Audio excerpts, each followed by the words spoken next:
Bonjour à toutes et à tous et bienvenue dans Cinefiles pour une nouvelle vidéo, une nouvelle critique, osons dire une nouvelle médiatisation de film, et celui-ci n'a pas été très médiatisé. My Hero Academia 2 Heroes, sorti en 2018, en 2019 en France, de Kenji Nagasaki, suivant les personnages du manga de Kohei Horikoshi. C'est un film qui a eu du succès aux USA, quand même un animé long métrage qui va aux États-Unis qui a du succès, c'est pas forcément tout le temps que ça arrive, malgré une toute petite sortie, c'est surtout ça qui fait la différence. C'est un film qui dure 1h37, et qu'est-ce qui se passe pendant ces 1h37? Eh bien, je vous passe tout le développement des personnages et de l'histoire du manga et donc de l'animé, puisque c'est issu d'une série. Ici nous avons un long métrage qui fonctionne un petit peu à part, un petit peu en retrait de la série, dans lequel tous ces personnages se retrouvent. All Might, le plus grand de tous les héros, est invité sur une île artificielle, cœur de la science mondiale, où sont réunis les plus grands scientifiques et son protégé, le héros de l'animé Izuku Midoriya, est avec lui, ainsi qu'une partie de la classe. Et All Might se retrouve devant son ancien partenaire, le professeur David Shield, et Izuku rencontre la fille de David, Melissa. Et pendant une réception la nuit, un groupe de méchants prennent en otage l'île tout entière et menacent de tuer ses résidents.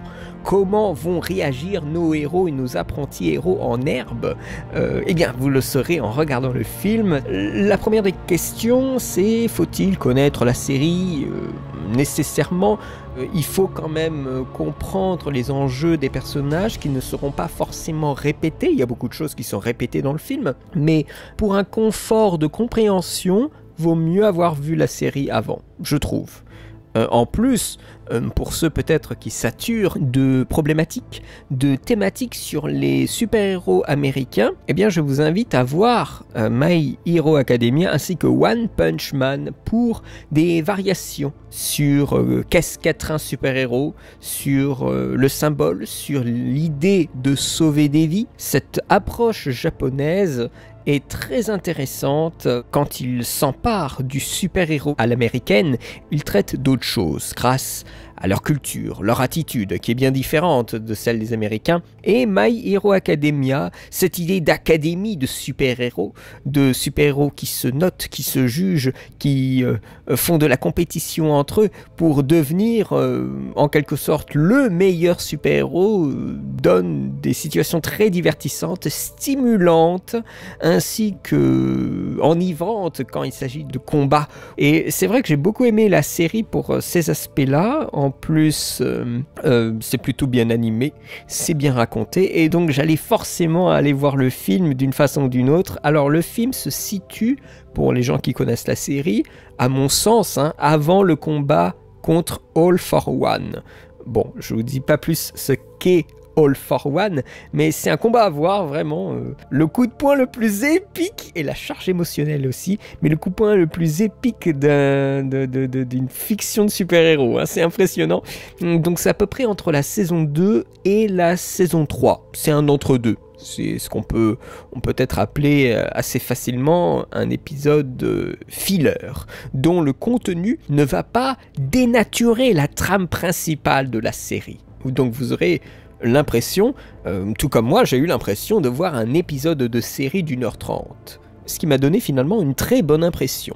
Je pense que le film peut être vu sans avoir vu la série, mais vous perdez énormément, vous aurez plus d'informations à gérer, le contexte, les personnages, que si vous avez déjà vu la série, que vous êtes rodé à toutes ces caractéristiques, à tous ces personnages. Ce sera une vidéo assez rapide, j'ai plus envie de vous faire la promotion de ce film que de vous en faire une analyse, et puis une analyse à partir du film qui est un filler de série. Vaut mieux que je m'attaque plutôt à la série que sur un film. Donc là, l'idée avec cette vidéo, c'est plus de vous donner envie de regarder le film, et aussi de de placer une limite aussi, parce que c'est vrai que j'ai pas beaucoup parlé d'animation japonaise, mais pour que vous sachiez que éventuellement à l'avenir je peux revenir aussi sur des longs métrages japonais d'animation Je ne le fais pas forcément parce que des fois il y a des chaînes qui y sont consacrées, mais généralement j'apprécie beaucoup l'animation japonaise, c'est un vrai moment de détente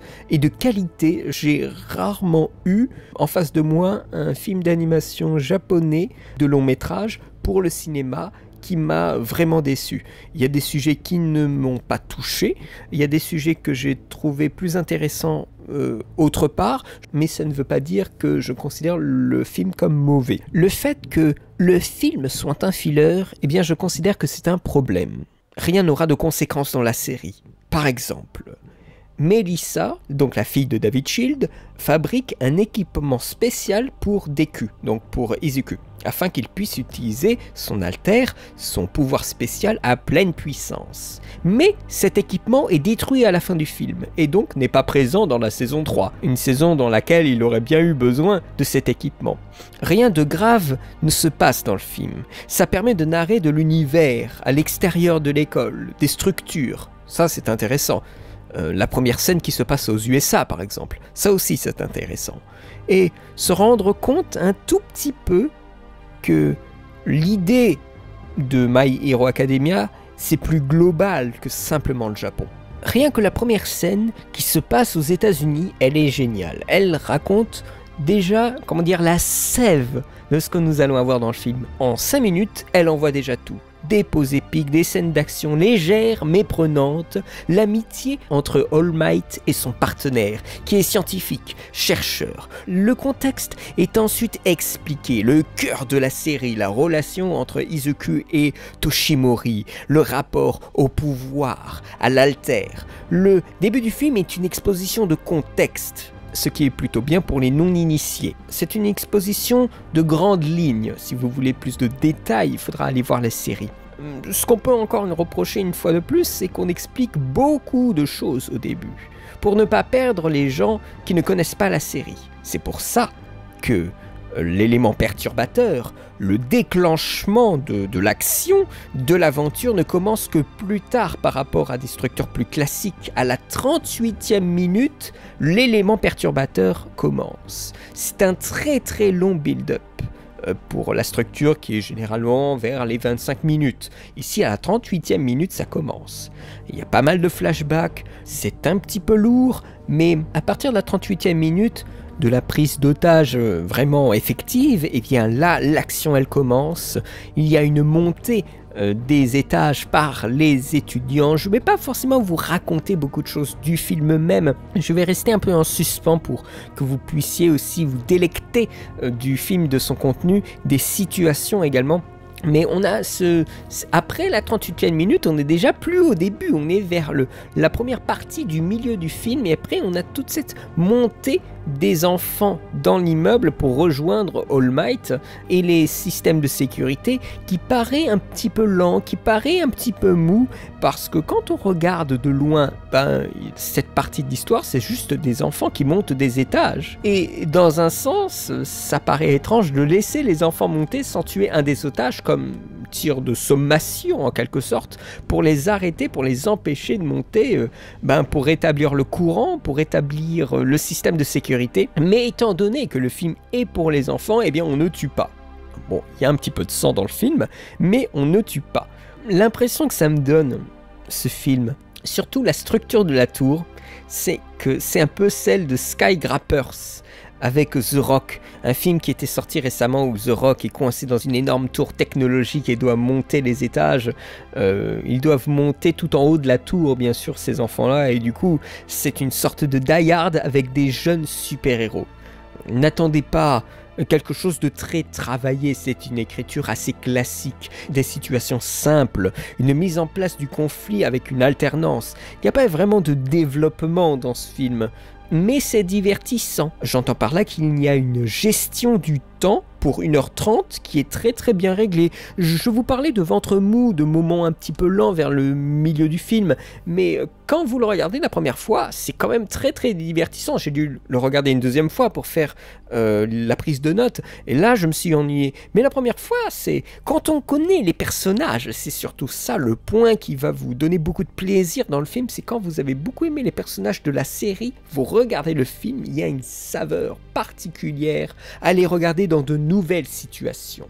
Et en 1h30, il y a quand même beaucoup de choses qui se passent. Et après, la fin du film, vous savez comme ils sont les Japonais. À la fin du film, ça se barre en couille. Et on a l'impression de voir de l'Akira-like. Cette espèce de fusion entre l'homme et des matériaux pour se transformer en un être gigantesque, un corps qui se transforme et des pouvoirs qui deviennent incontrôlables pour devenir cataclysmiques. Vous voyez cette espèce de surenchère que font des fois les Japonais à la fin de leur long métrage. C'est littéralement une espèce de, pas de hantise, mais de traumatisme, de mutation que nous avons dans plein de films, des trucs, de tout ce qui est Évangélion, Fullmetal Alchemist, les Akira, Tetsuo, donc le film Tetsuo, hein, vous savez le mec qui se transforme qui mute avec du métal, hein. Mais là à la fin nous l'avons également, je vous dis pas avec qui, ni quoi, ni comment, mais c'est très très spectaculaire, la scène de bataille finale.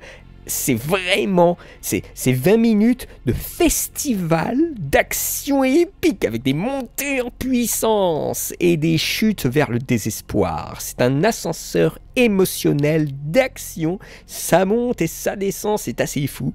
Les protagonistes sont au plus bas et après ça remonte aussi vite que c'était descendu. Et là, il n'y a pas de dédramatisation avec des petites blagues ou je ne sais quoi, c'est juste des scènes d'héroïsme. Et ça fait plaisir de voir vraiment du bel héroïsme comme peut-être on voudrait en voir en film dans des productions américaines. La fin est un petit peu abrupte.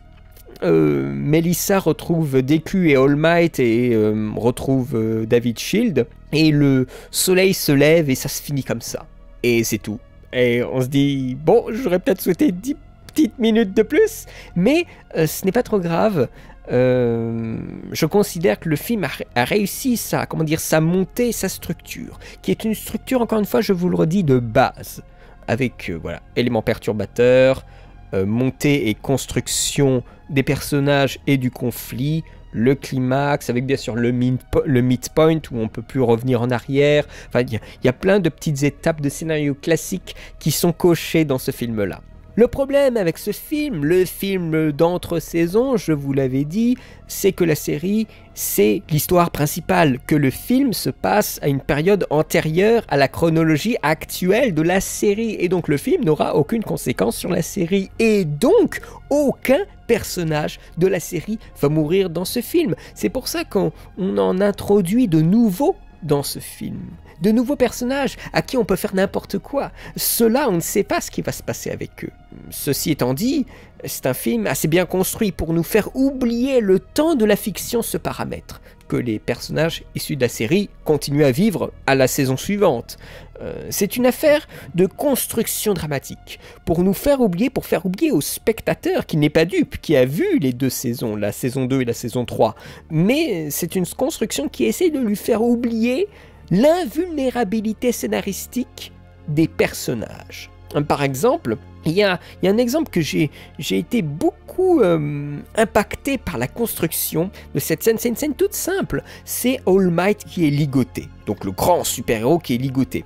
Et un des héros a des prises jack à la place des oreilles et les plante sur le plafond vitré de la salle de réception. Et donc All Might regarde en l'air et voit son protégé Deku et d'autres jeunes élèves de l'académie en train de le regarder, et du coup All Might leur explique ce qui se passe et Deku va élaborer un plan, et c'est très dramatisé par le choix du montage. Qu'est-ce qu'on fait passer comme information? Le regard également. All Might regarde au plafond et son protégé, le héros, le regarde à son tour. Il y a un échange de regards, pour après un échange de paroles. Deku ne peut pas parler avec All Might, mais All Might lui va leur demander de partir parce que c'est très dangereux. Et avec la musique et les dialogues, eh bien, la construction dramatique de cette séquence, elle fonctionne très très bien. All Might est vraiment au bout du rouleau à la fin du film. Il est vraiment surexploité, mais juste parce qu'il y a des membres de la classe qui arrivent, qu'il a tout d'un coup de l'énergie supplémentaire, ce qui est un ressort dramatique qui est vulgaire, c'est bête en fait, simplement que la motivation de sa classe lui donne de l'énergie. C'est un petit peu simple comme ressort scénaristique, mais la construction de la scène nous fait oublier, l'artificialité de ce Roland d'énergie.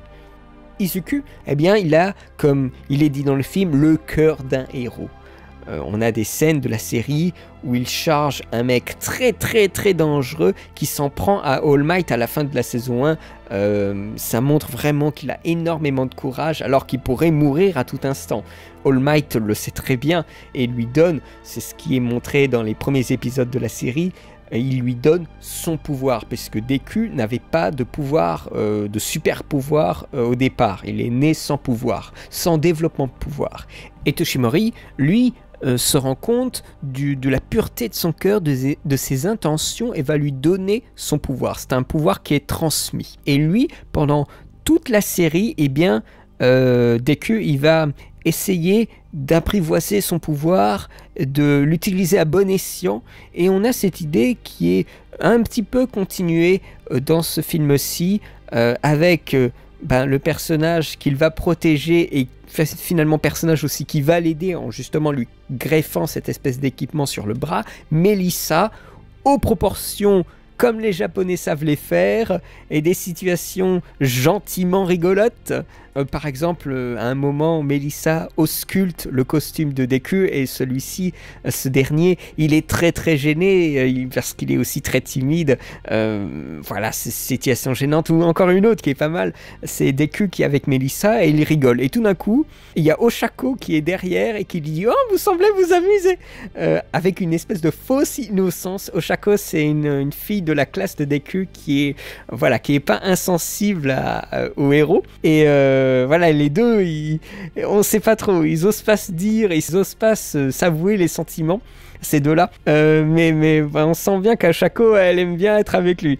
Et elle le voit avec une autre fille, et elle, elle a un peu du mal, quoi. Donc, elle vient derrière comme ça, mais juste derrière, hein. Vous savez, en fond de plan, elle arrive, oh, vous semblez bien vous amuser. Ça, c'était assez marrant. Il y a beaucoup de fanservice, bien sûr, pour montrer les autres personnages de la classe, mais dans l'absolu, ils ne sont pas clés à l'histoire. Ils ont juste des justifications assez grossières pour venir sur cette île artificielle. C'est presque marrant en fait de voir que oui, alors moi je bosse en tant que serveur, ah mais moi ma famille elle a financé un truc sur l'île donc j'ai le droit de venir, oh mais elle avait des billets supplémentaires donc moi j'en ai profité, etc. etc. C'est amusant comme il justifie toutes ces personnalités sur l'île, mais bien sûr c'est aussi pour les retrouver leur pouvoir, retrouver leurs traits de personnalité, pouvoir et traits de personnalité qui vont répéter encore dans ce film. Donc dans l'absolu, vous n'aurez rien de nouveau. Vous aurez juste de la répétition pour du plaisir de revoir nos personnages et de les revoir en action. Chaque membre de la classe aura son moment d'utilité, son moment héroïque. David Shield, le scientifique, l'ami de All Might, profite de la prise d'otage organisée pour reprendre un objet technologique qui amplifie les pouvoirs, pour l'utiliser sur All Might qui a une vieille blessure qui l'empêche peu à peu d'utiliser ses pouvoirs. C'est pas mal comme idée finalement d'utiliser la prise d'otage, de l'avoir organisée pour finalement pouvoir récupérer un objet qui était vraiment ultra protégé. Donc il fallait faire descendre la technologie de sécurité pour pouvoir récupérer une mallette. Mais le problème, c'est que, bien sûr, c'est le méchant qui fait la prise d'otage qui récupère l'arme. Mais au sommet de la tour, faut pas se leurrer, l'objet était tout au sommet de la tour, David Shield l'a récupéré, il pensait comme ça redescendre tranquillement sans croiser la moindre résistance, c'est un petit peu ridicule. Et des choses un petit peu ridicules dans ce film. Après, voilà, je suis un adulte, ce film c'est pour les enfants, il y a des facilités où l'enfant s'arrêtera à ce qu'on lui montre dans le film, alors qu'un adulte cherchera une logique qui n'est pas forcément celle d'un enfant au premier abord en tout cas, dans un premier lieu, dans un premier temps. Le méchant par exemple, il sera identifié comme un méchant clair et ça suffira à l'enfant, alors que l'adulte, il souhaiterait un développement de ce méchant. Là c'est juste un mec qui est méchant, qui n'est pas une menace aussi grande que celle dans la série, mais même si vaguement il y a un lien entre ce méchant-ci, en lien mais vraiment vague, hein, avec le All for One, mais il s'agit juste d'un antagoniste prétexte pour créer du conflit avec les personnages. La mise en scène, eh bien, je n'ai pas grand-chose à dire, j'ai quasi rien à dire.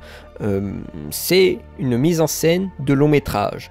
Ce que nous ressentons des fois comme une petite faiblesse dans les séries, donc j'entends par là l'animation japonaise en série, eh bien dans un film il y a plus de moyens, les personnages bougent beaucoup plus dans les plans, c'est plus dynamique. Rien que le premier plan sur la ville montre déjà l'effort de production, la dynamique du mouvement avec ces oiseaux comme ça qui passent. Après on a les bâtiments, c'est très spectaculaire. Comme je vous le disais, cette première scène aux USA, elle montre déjà beaucoup de choses, beaucoup d'énergie. C'est un film qui a énormément d'énergie. L'animation, elle est très agréable. Déjà que la série envoyait pas mal, le film est réussi à ce niveau-là. Il y a énormément de couleurs, c'est très très beau. La scène d'action de fin, elle est généreuse et impressionnante. Il y a beaucoup d'effets pendant les combats. Je ne sais pas si c'était du CGI ou non, mais ils ont de l'argent, ça se sent, et il y a un vrai plaisir. On essaye de repousser les limites du spectaculaire à la fin. Beaucoup de mouvements dans les plans. Les personnages arrivent du fond de l'image jusqu'au gros plan, donc il faut créer la dynamique d'échelle qui varie du personnage de fond de plan au premier plan. Moi ça m'évoque clairement certains plans aériens très spectaculaires de l'Attaque des Titans, qui est aussi un animé sensationnel, l'Attaque des Titans, mais vous me voyez venir.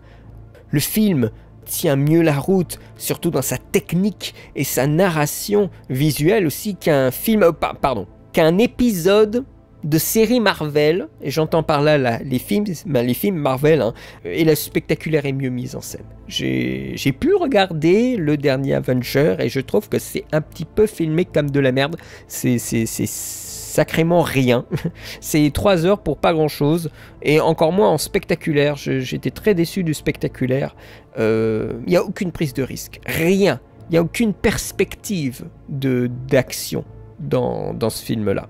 Et la plupart des choses d'action qu'on a dans ce film, on les a déjà vues. C'est très embêtant. À cela ajouter aussi, ce sera mon dernier point, une composition qui, si elle est nouvelle, je ne l'ai pas entendue parce que j'ai trouvé beaucoup de morceaux de la série qui sont là pour finalement illustrer le film. Il n'y a pas une nouvelle composition musicale. S'il y en a une, elle n'est pas au moment clé du film. Elle ne s'y retrouve pas. J'ai trouvé pas mal de thèmes qui étaient issus de la série qui sont très efficaces, bien implantés dans les situations du film. Je vais terminer là, inutile de faire plus long. C'est un film qui synthétise la série dans ses thèmes, l'utilisation des pouvoirs, l'amitié, aussi cette volonté des super-héros d'aller jusqu'au bout, de sauver des vies, de combattre le mal. Il y a énormément d'énergie, d'héroïsme, de moments comiques également. Pour moi, c'est une bonne réussite, je lui mets un 14 sur 20, c'est assez agréable à regarder, mais je ne pense pas que je le reverrai encore une 3e fois, en tout cas pas tout de suite, mais je recommande le film, je recommande aussi la série, bien entendu. C'est un bon spectacle à voir aussi en famille, après à voir et à oublier, je sais pas, je pense que je l'oublierai, mais sans animosité. C'était un bon moment et je suis content qu'ils aient fait un film d'animation sur cette série qui soit assez classique, qui permet peut-être de donner envie aux gens qui n'ont vu que le film d'aller voir la série et bien sûr ultimement d'aller lire le manga. Merci de m'avoir écouté, j'espère que cette vidéo vous aura plu.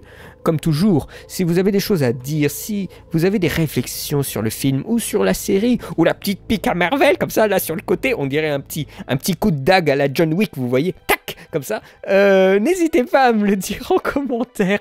Je vous remercie de rester sur la chaîne, parce que c'est vrai que ces derniers temps il n'y a pas eu beaucoup de vidéos, mais pour ceux qui peut-être m'ont suivi sur Facebook, j'ai déménagé, un déménagement un petit peu forcé, et donc je suis en état de rétablissement, on va dire de repère et rétablissement émotionnel et tout ça. J'ai beaucoup galéré à me dire qu'il fallait que j'enregistre, donc là j'ai pris mon micro et je me suis dit allez let's go. Donc j'espère que ça vous aura plu. c'est peut-être pas le film que vous attendez, mais vous inquiétez pas, j'ai une liste, mesdames et messieurs, terrible, une terrible liste d'enregistrements à faire, de textes à faire. Je suis en retard, mais puissance 10 000, mais ne vous inquiétez pas, ça viendra, tout en décalé, mais je vous ai habitué à ce que ça soit long, comme ça c'est temps d'attente, et que ce soit en décalé. Mais ne vous inquiétez pas, je ne suis pas mort. Voilà. De toute façon, je pense que bientôt je ferai un nouveau live. Vous pourrez revenir, me poser des questions, discuter autant qu'on peut discuter lors d'un live. Ce sera un live jeu avec des musiques de films, on va bien s'amuser. Donc voilà. Je vous remercie de m'avoir écouté, je vous remercie de me suivre, je vous remercie peut-être de votre nouvel abonnement, je ne sais pas. Merci encore, je vous souhaite une très bonne journée, une très bonne semaine et à très bientôt pour de nouvelles vidéos. Allez, salut!